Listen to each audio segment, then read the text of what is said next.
28वां अध्याय।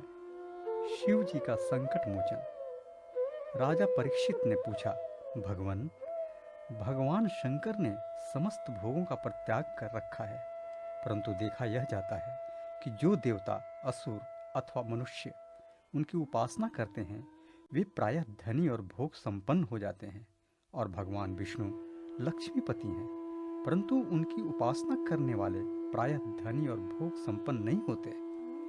दोनों प्रभु त्याग और भोग की दृष्टि से एक दूसरे से विरुद्ध स्वभाव वाले हैं, परंतु उनके उपासकों को उनके स्वरूप के विपरीत फल मिलता है।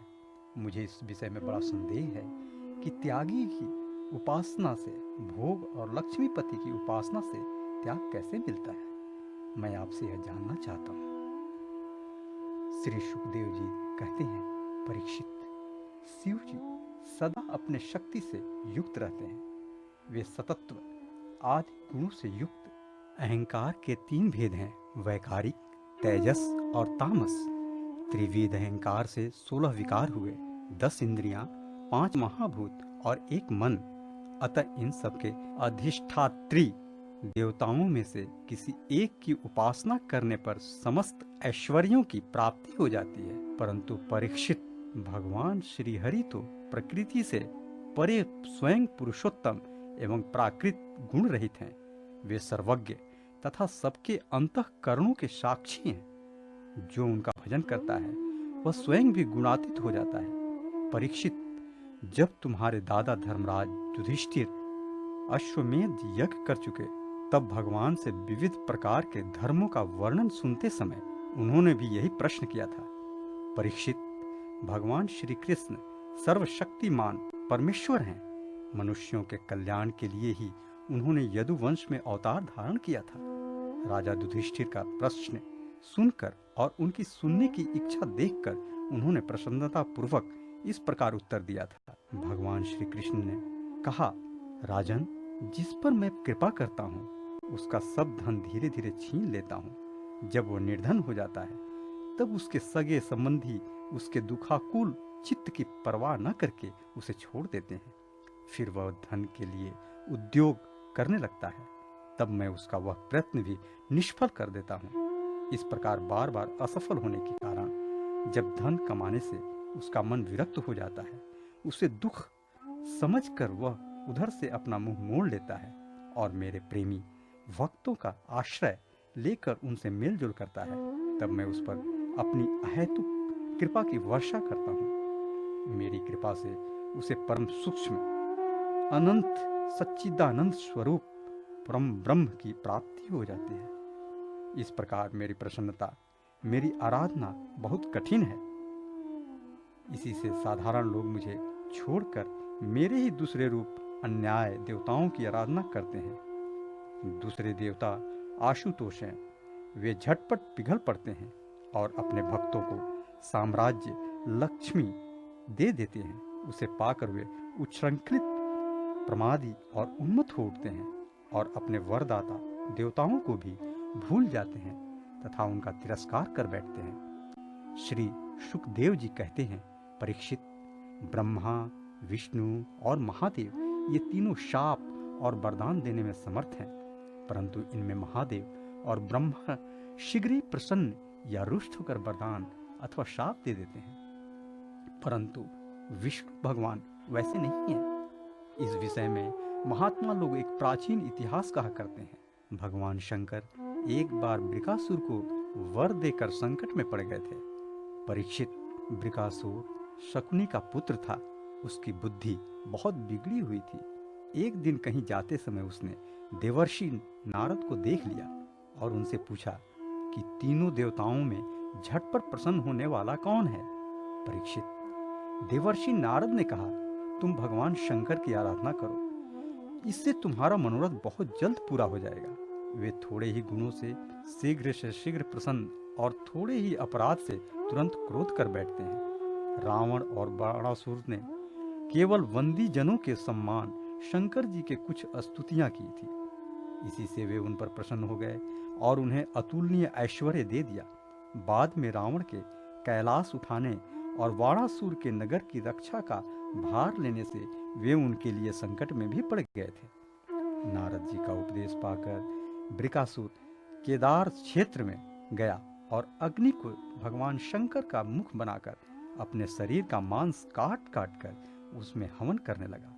इस प्रकार 6 दिन तक उपासना करने पर भी जब उसे भगवान शंकर के दर्शन न हुए तब उसे बड़ा दुख हुआ। 7वें दिन केदार तीर्थ में स्नान करके उसने अपने भीगे बाल वाले मस्तक को कुल्हाड़े से काट कर हवन करना चाहा। परीक्षित, जैसे जगत में कोई दुखवश आत्महत्या करने जाता है तो हम लोग करुणावश उसे बचा लेते हैं, वैसे ही परम दयालु भगवान शंकर ने बृकासुर के आत्मघात के पहले ही अग्निकुंड से अग्निदेव के समान प्रकट होकर अपने दोनों हाथों से उसके दोनों हाथ पकड़ लिए और गला काटने से रोक दिया। उनका स्पर्श होते ही बृकासुर के अंग ज्यों की त्यों पूर्ण हो गए।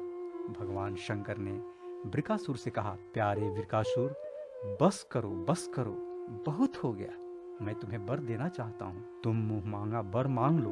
अरे भाई, मैं तो अपने शरणागत भक्तों पर केवल जल चढ़ाने से ही संतुष्ट हो जाया करता हूँ। भला तुम झूठ मूठ अपने शरीर को क्यों पीड़ा दे रहे हो? परीक्षित, अत्यंत पापी बृकासुर ने समस्त प्राणियों को भयभीत करने वाला यह वर मांगा कि मैं जिसके सिर पर हाथ रख दूं वही मर जाए। परीक्षित, उसकी यह याचना सुनकर भगवान रुद्र पहले तो कुछ अनमने से हो गए, फिर हंसकर कह दिया, अच्छा ऐसा ही हो। ऐसा वर देकर उन्होंने मानो सांप को अमृत पिला दिया। भगवान शंकर के इस प्रकार कह देने पर बृकासुर के मन में यह लालसा हो आई कि मैं पार्वती जी को ही हर लूं। वह असुर शंकर जी के वर की परीक्षा के लिए उन्हीं के सिर पर हाथ रखने का उद्योग करने लगा। अब तो शंकर जी अपने दिए हुए वरदान से ही भयभीत हो गए। वह उनका पीछा करने लगा और वे उससे डर कर कांपते हुए भागने लगे।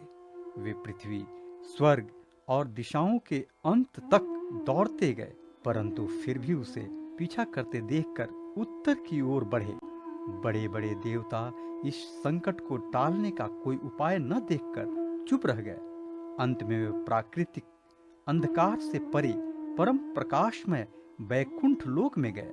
बैकुंठ में स्वयं भगवान नारायण निवास करते हैं। एकमात्र वही उन सन्यासियों की परम गति हैं जो सारे जगत को अभय दान करके शांत भाव में स्थित हो गए हैं। बैकुंठ में जाकर जीव को फिर लौटना नहीं पड़ता। भक्त भयकारी भगवान ने देखा कि शंकर जी तो बड़े संकट में पड़े हुए हैं, तब वे अपनी योग माया से ब्रह्मचारी बनकर दूसरे ही धीरे धीरे बृकासुर की ओर आने लगे। भगवान ने मुंज की मेखला, काला मृग चर्म, दंड और रुद्राक्ष की माला धारण कर रखी थी। उनके एक एक अंग से ऐसी ज्योति निकल रही थी मानो आग धधक रही हो। वे हाथ में कुश लिए हुए थे। बृकासुर को देखकर उन्होंने बड़ी नम्रता से झुककर प्रणाम किया। ब्रह्मचारी वेशधारी भगवान ने कहा, शकुनी निंदन बृकासुर जी, आप स्पष्ट ही बहुत थके से जान पड़ते हैं। आज आप बहुत दूर से आ रहे हैं क्या? तनिक विश्राम तो कर लीजिए। देखिए, यह शरीर ही सारे सुखों की जड़ है। इसी से सारी कामनाएं पूरी होती हैं। इसे अधिक कष्ट न देना चाहिए। आप तो सब प्रकार से समर्थ हैं। इस समय आप क्या करना चाहते हैं? यदि मेरे सुनने योग्य कोई बात हो तो बतलाइए, क्योंकि संसार में देखा जाता है कि लोग सहायकों के द्वारा बहुत से काम बना लिया करते हैं। श्री सुखदेव जी कहते हैं, परीक्षित, भगवान की एक एक शब्द से अमृत बरस रहा था। उनके इस प्रकार पूछने पर पहले तो उनसे तनिक ठहर कर अपनी थकावट दूर की। उसके बाद क्रमशः अपनी तपस्या, वरदान प्राप्ति तथा भगवान शंकर के पीछे दौड़ने की बात शुरू से कह सुनाई। श्री भगवान ने कहा, अच्छा ऐसी बात है, तब तो भाई हम उसकी बात पर विश्वास नहीं करते। आप नहीं जानते हैं क्या? वह तो दक्ष प्रजापति के शाप से पिशाच भाव को प्राप्त हो गया है। आजकल वही प्रेतों और पिशाचों का सम्राट है। दानवराज, आप इतने बड़े होकर ऐसी छोटी छोटी बातों पर विश्वास कर लेते हैं। आप यदि अब भी उसे जगत गुरु मानते हो और उसकी बात पर विश्वास करते हो तो झटपट अपने सिर पर हाथ रखकर परीक्षा कर लीजिए। दानव शिरोमणे यदि किसी प्रकार शंकर की बात असत्य निकले तो उस असत्यवादी को मार डालिए, जिससे फिर कभी वह झूठ न बोल सके। परीक्षित, भगवान ने ऐसी मोहित करने वाली अद्भुत और मीठी बात कही कि उसकी विवेक बुद्धि जाती रही। उसे दुर्बुद्धि ने भूलकर अपने ही सिर पर हाथ रख दिया। बस उसी क्षण उसका सिर फट गया और वह वहीं धरती पर गिर पड़ा, मानो उस पर बिजली गिर पड़ी हो। उस समय आकाश में देवता लोग जय जय, नमो नमः, साधु साधु के नारे लगाने लगे। पापी वृकासुर की मृत्यु से देवता, ऋषि, पितर और गंधर्व अत्यंत प्रसन्न होकर पुष्पों की वर्षा करने लगे और भगवान शंकर उस विकट संकट से मुक्त हो गए। अब भगवान पुरुषोत्तम ने भय युक्त शंकर जी से कहा कि देवाधिदेव, बड़े हर्ष की बात है कि इस दुष्ट को इसके पापों ने ही नष्ट कर दिया।